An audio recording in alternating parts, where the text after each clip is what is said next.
बच्चों, आज हम कहानी चंद्रकांता का अंतिम भाग सुन रहे हैं। पिछले अर्थात छठे भाग में हमने यहाँ तक सुना था कि राजा आदित्यराज वीर योद्धा बनी महारानी चंद्रकांता से कहते हैं कि तुमने हमारे प्राणों की रक्षा की है, हम तुम्हें पुरस्कार देना चाहते हैं और सारी प्रजा के सामने तुम्हारा सम्मान करना चाहते हैं। तुम हमारे साथ हमारे राज्य चलो। तब महारानी कहती हैं, महाराज, मुझे जो चाहिए था वह मैंने पा लिया। आपके साथ बिताया हुआ यह समय मेरे लिए अत्यंत अनमोल है और अब मुझे मेरे घर भी जाना होगा। मेरे माता पिता मेरी प्रतीक्षा करते होंगे। तब महारानी राजा से विदा लेकर अपने घोड़े पर सवार होकर वन से निकल जाती हैं और महाराज भी अपने महल वापस लौटने लगते हैं। तब महारानी चंद्रकांता उन चारों शिकारियों की मदद से छोटे रास्ते से जल्दी ही महल पहुंच जाती है और उन शिकारियों को उनका इनाम देकर धन्यवाद करती हैं। तब वे सभी शिकारी उनके जीवन की मंगल कामना करते हुए अपने अपने रास्ते चले जाते हैं। महारानी जल्दी जल्दी अपने महल में जाकर अपने वस्त्र बदलती हैं। एक महारानी की तरह तैयार होकर अपने महल के एक छोटे से कमरे में जाकर बैठ जाती हैं और दासी को यह आज्ञा देती हैं कि यदि महाराज यहाँ हमसे मिलने आए तो उन्हें मेरे पास उस छोटे कमरे में भेज देना। तब थोड़ी देर बाद ही महाराज आदित्यराज महल पहुँच जाते हैं और उन वीर योद्धा बनी महारानी की बात मानकर सीधे पहले महारानी के कक्ष में जाते हैं। वहां पहुंचकर दासी से महारानी के बारे में पूछते हैं कि महारानी कहां पर है। दासी राजा को बताती हैं कि महारानी जी उस कमरे में हैं। राजा जब वहां जाते हैं तब उन्हें भीतर से आवाज़ें सुनाई देती है। अंदर से आवाज़ आ रही थी कि चंद्रगढ़ के राजा आदित्यराज शिकार खेलने गए। वहां उन पर डाकुओं ने हमला कर दिया। राजा उनके बंदी हो गए। तभी एक वीर योद्धा आया, उसने राजा के प्राणों की रक्षा की। यह सारी बातें महारानी एक गीत के रूप में बोल रही थी। राजा जब ये सब सुनते हैं तो उन्हें बहुत आश्चर्य होता है कि महारानी को ये सारी बातें कैसे पता चली। तब राजा उनके कमरे में प्रवेश करते हैं।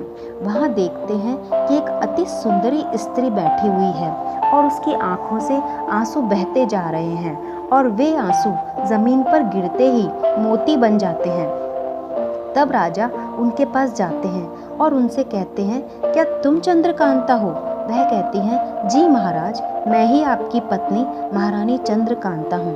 तब राजा बोलते हैं, तुम तो बहुत ही सुंदर हो। उस समय महारानी मुस्कुराती हैं तो वहाँ पूरे कमरे में फूलों की सुगंध महक उठती है। राजा उन पर अत्यधिक मोहित होते हैं। तब वे अचानक रानी से पूछते हैं कि तुम्हें कैसे पता कि जंगल में क्या हुआ।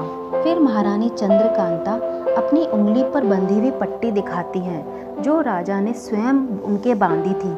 उस समय राजा सारी बात समझ जाते हैं और यह भी समझ जाते हैं कि उनके मित्र कामेश ने उन्हें बहुत बड़ा धोखा दिया है, साथ ही महारानी के साथ भी बहुत दुर्व्यवहार किया है।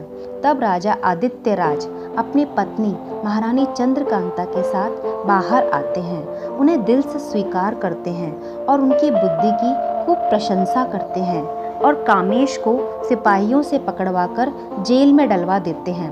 उसके बाद जब उन्हें पता चलता है कि उनके पिता महाराज राजराजेश्वर जंगल में तपस्या करके समाधि के लिए गए हुए हैं तो वे अपने पिता से मिलकर जंगल में पहुंचते हैं और उन्हें वापस चलने के लिए कहते हैं। राजा आदित्यराज अपने पिता से कहते हैं कि पिताजी, अब तो उस श्राप की अवधि पूर्ण हो चुकी है, अब आप वापस अपने राज्य के लिए चलिए।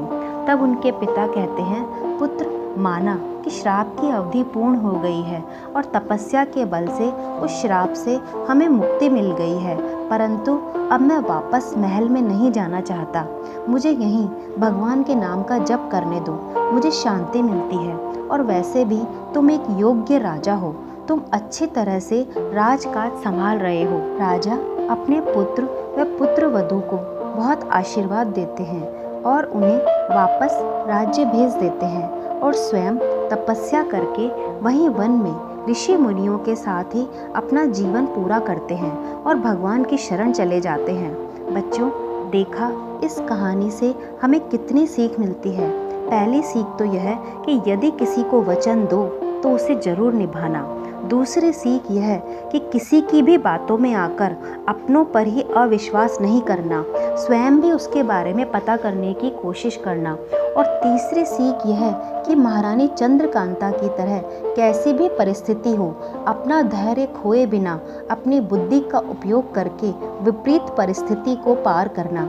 बच्चों, अब यह कहानी यहीं पर समाप्त होती है।